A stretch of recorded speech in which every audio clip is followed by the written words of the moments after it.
শিক্ষক নিয়োগ দুর্নীতিকাণ্ডে ফের এফোর ওফোর সিবিআইয়ের সিবিআইয়ের লিস্টে নয়া নাম।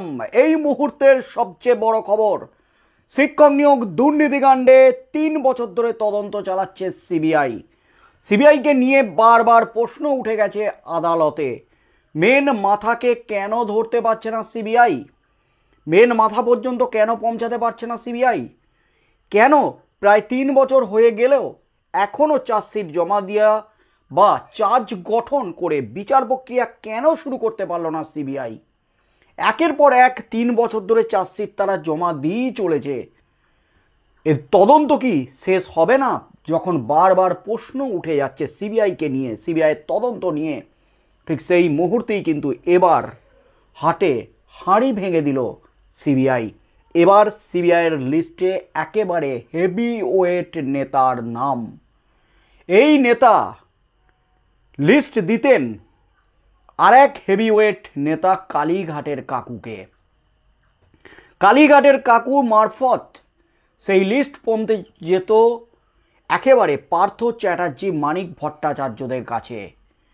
কোটি কোটি টাকার বিনিময়ে চাকরি হয়েছে 50 জনের, এমনই কিন্তু বিস্ফোরণ ঘটালো এবার সিবিআইয়ের বিস্ফোরণে রীতিমতো কেঁপে উঠল গোটা রাজ্য।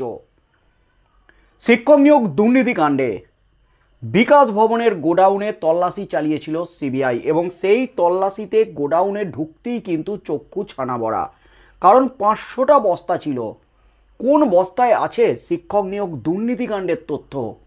কিছুটা হলেও বিভ্রান্ত ছিল সিবিআই, কিন্তু দেখতে পায় কোণের দিকে 30টা বস্তা আলাদা করে রাখা ছিল।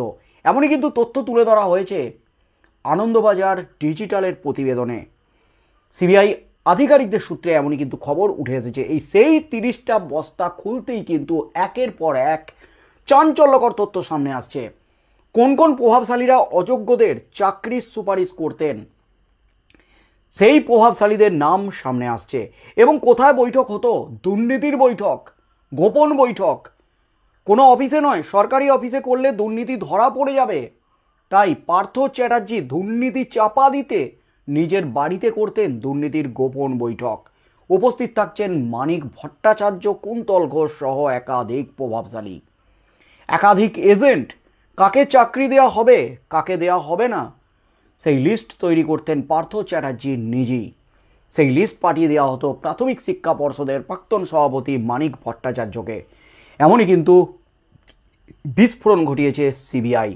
আর আজ সিবিআই যা বোমা ফাটালো, সেই বোমাতেই কিন্তু রীতিমতো কেঁপে উঠল গোটা রাজ্য। রীতিমতো বিস্ফোরণের উপর বিস্ফোরণ। প্রাথমিক নিয়োগ দুর্নীতিকাণ্ডে বিশেষ আদালতে 3য় সাপ্লিমেন্টারি চার্জশিট জমা করল সিবিআই।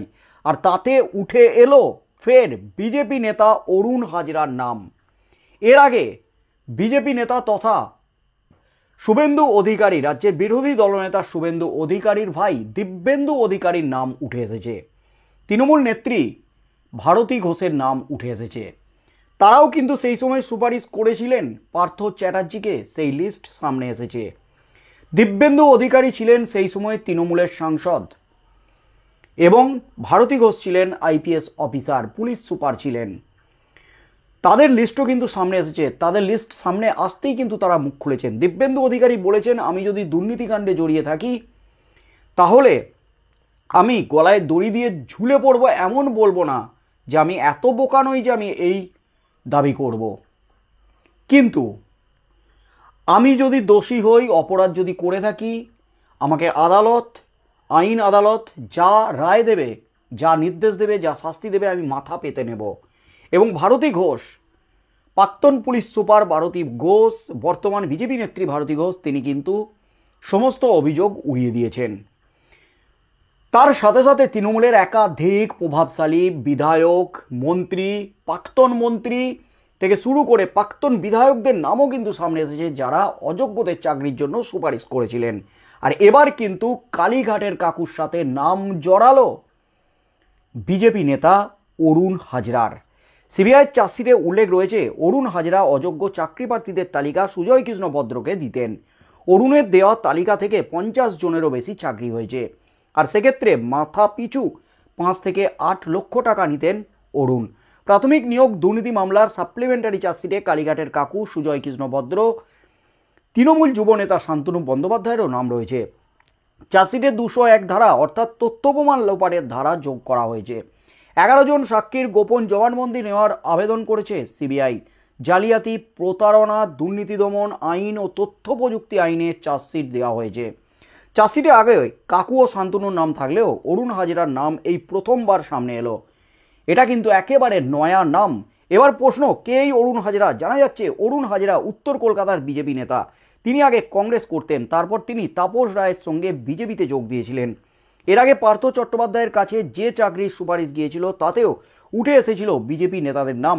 এ প্রসঙ্গে তৃণমূল নেতা কুণাল ঘোষের সাফ বক্তব্য, বিজেপি নেতার নাম জড়িয়েছে, বিজেপি উত্তর দেবে।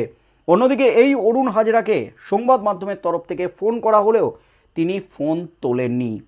এবার কিন্তু বিপদে কালীঘাটের কাকু, কারণ কালীঘাটের ভদ্র কাকু তিনি জামিন পেয়েছেন সদ্য, আর জামিন পেতেই কিন্তু রীতিমতো তোলপাড়।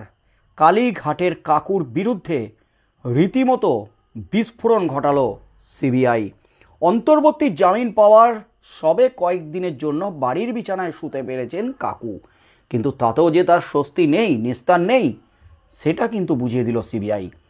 জামিন পাওয়ার কয়েকদিনের মধ্যেই তার বিরুদ্ধে প্রাথমিক শিক্ষক নিয়োগ দুর্নীতি মামলার চার্জশিট পেশ করল সিবিআই। একই সঙ্গে বহিষ্কৃত তৃণমূল নেতা শান্তনু ব্যানার্জির বিরুদ্ধেও চার্জশিট পেশ করেছে তদন্তকারীরা।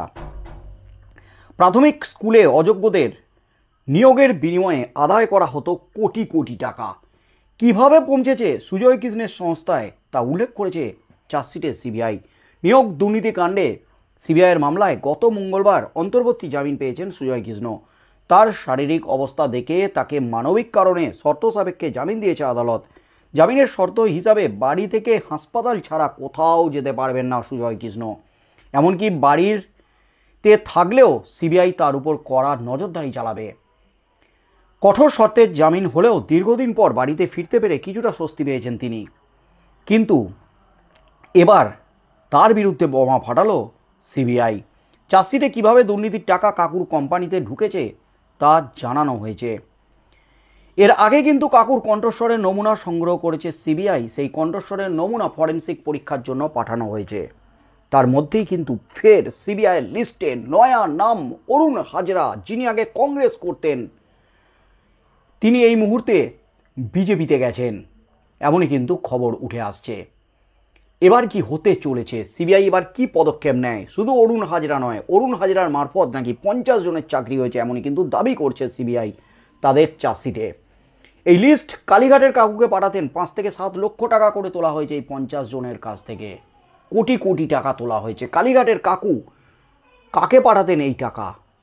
সেই মাথার নাম কি সামনে আসবে? কাকুর বিরুদ্ধে তথ্য প্রমাণ লোপাটের অভিযোগ আনা হয়েছে। এবার কি হতে চলেছে আগামী দিনে? কেঁচো খুঁড়তে খুঁড়তে এবার কিন্তু কেউটে বেরুতে শুরু করেছে। মেন মাথা কি সামনে আসবে? যাদের নাম উঠে এলো তাদের জিজ্ঞাসাবাদ করার প্রক্রিয়া ইতিমধ্যেই শুরু করে দিয়েছে সিবিআই। ইতিমধ্যেই যে সমস্ত অযোগ্য শিক্ষক শিক্ষিকাদের নাম সামনে এসেছে তাদের জেরা করেছে সিবিআই। জেরা করেও কিন্তু চাঞ্চল্যকর তথ্য পেয়েছে সিবিআই। তাই আগামী দিনে কি হতে চলেছে এই মামলায়, মেন মাথা ধরা পড়ে কিনা শেষ পর্যন্ত, সেদিকেই চোখ থাকবে গোটা রাজ্যের।